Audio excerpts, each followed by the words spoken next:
그렇게 이제 하나님의 사랑을 분에 넘치게 받고 살아왔어요.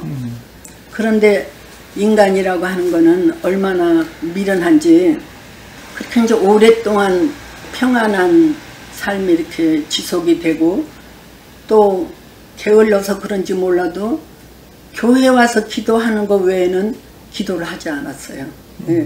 그러니까 마음이 점점 이제 이렇게 부패해지기 시작했어요. 부패해진지를 그 당시는 몰랐죠. 뭐. 그런데 이제 그릇을 10여 년 동안 넘다 이렇게 하다 보니까 그릇이 이제 집집마다 꽉꽉 찼을 거 아니에요. 그러니까 그 다음에는 손님들이 귀한 물건만 살라고 그래요.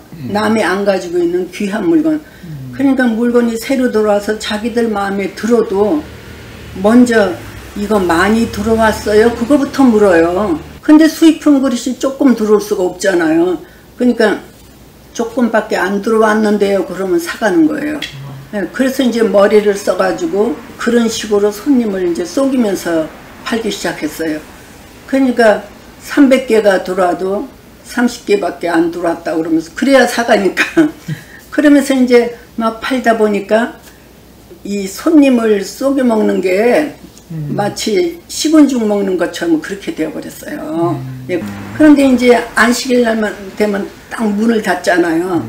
근데 명절 때는 그릇을 특히 선물을 많이 해요.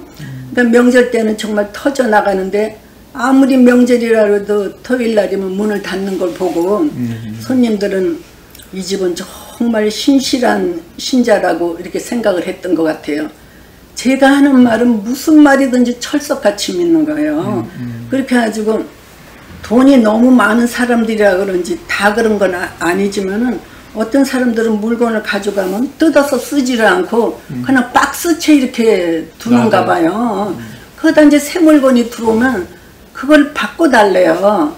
새 물건하고 그걸 뜯었으면 뜯어서 안 된다고 할 텐데 박스채 가져온 거니까 바꿔줘야 되잖아요. 근데 이 사람들은 자기네가 얼마의 산질도 기억을 못해요.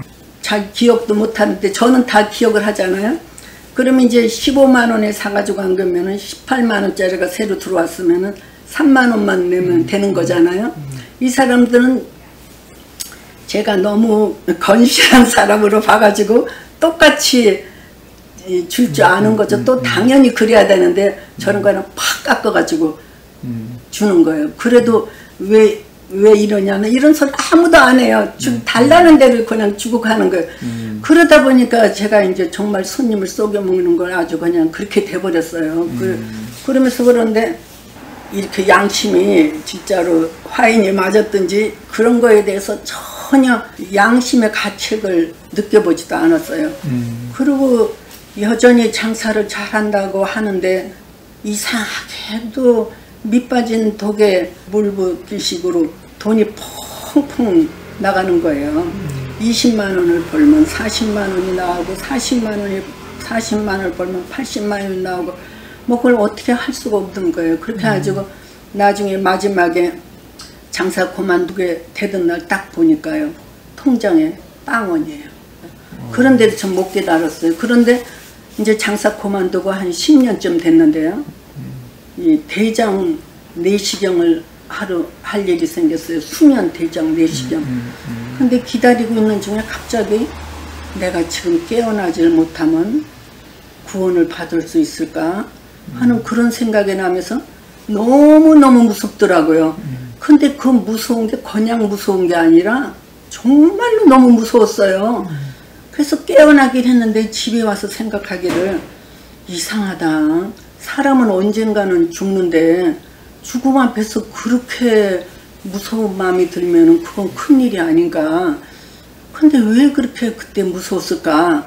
그동안 교회 생활도 잘했고 뭐 안식일도 잘 지켰고 하나도 뭐 그런 뭐가 뚜렷하게 생각나는 건 없는데 어쨌든 간에 뭔가 이유가 있을 거라는 생각을 하게 됐어요. 그래서 굉장히 고민을 많이 하게 됐고 그래서 안 되겠다 하고 결심을 하고 하루에 3번을 1시간씩 아주 결심을 하고 기도를 하기 시작했어요. 뭔가 제가 모르고 있는 게 있을 것 같으니까 깨닫게 해달라고.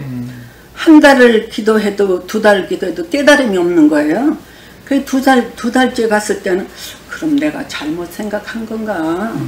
이런 생각이 지나가는데 아니야. 왜냐면 그때 그 무서운 게요. 꼭 지옥문 앞에서 그 떨었던 같은 그런 마음이었거든요. 그건 아니야. 틀림없이 이유가 있었을 거라고 3개월째 또 기도를 하는 중에 갑자기 활동사진처럼 하나하나가 생각이 나면서 떠오르는데요. 얼마나 부끄럽고 얼마나 부끄럽든지 머리를 숙이다 나중에 머리가 방바닥에 닿았어요. 정말로 고개를 들 수가 없더라고요. 그렇게 어떻게 많은 죄를 짓고서는 하나도 그 회개할 마음이라든가 뭐 그런 마음을 가지지 않고 살았다는 게 그게 너무 이상하더라고요. 저도 제일 먼저 떠오르는 게 그 철석같이 믿는 손님들을 상대로 그렇게 했던 게 제일 먼저 떠오르는 거예요. 그런데 그거는 점잖은 편이에요. 얼마나 부끄러운 일들이 막 떠오르는데 아니 내가 어떻게 그렇게 살았을까. 정말 고통스럽고 하는 중에 우리 딸한테 전화가 왔어요. 하루는. 그래서 내가 얘한테라도 좀 위로라도 받을까 하는 그런 마음에 예. 근데 엄마는 어떻게 사람의 탈을 쓰고서는 그렇게 죄를 물 마시듯이 하고 살았는지 모르겠다. 그러니까 얘는 농담하는 줄 알고 깔깔깔 웃더라고요. 예, 그래서 그래 자식인들 어떻게 알겠나. 내가 이렇게 엉망으로 살아온 걸. 그래서 그렇게 내가 장사 그만뒀을 때는 그렇게 빈손이었구나 하는 걸 그때서 깨달았고요. 이제까지 정말 큰 죄만 안 지면 짓고 산다고 그런 관념으로 살았는데 적은 죄도 쌓고 쌓으니까 큰 죄보다도 더 무섭구나 하는 걸 그때 깨닫게 되었어요. 그리고 정말 행위대로 보응하시는 하나님이시라는 것도 그때 정말 깨달으면서 굉장히 감사했어요. 그런데 하나님께서 불쌍하게 여기시고 집하고 가게는 남겨주셨어요. 그것까지는 날리게 안 하시고요. 그래서 네 여생은 이거라도 팔아서 먹고 살아라. 아마 그러셨던 것 같아요. 지금까지도 그걸로 먹고 살고 있는 걸 보면요.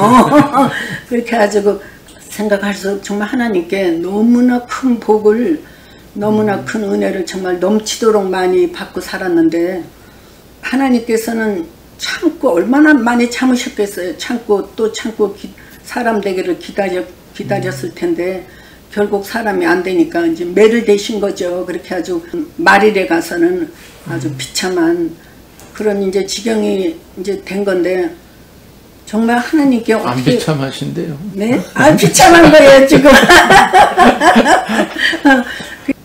하나님의 사랑을 너무나 많이 받은 사람으로서 너무나 잘못 살아왔고요.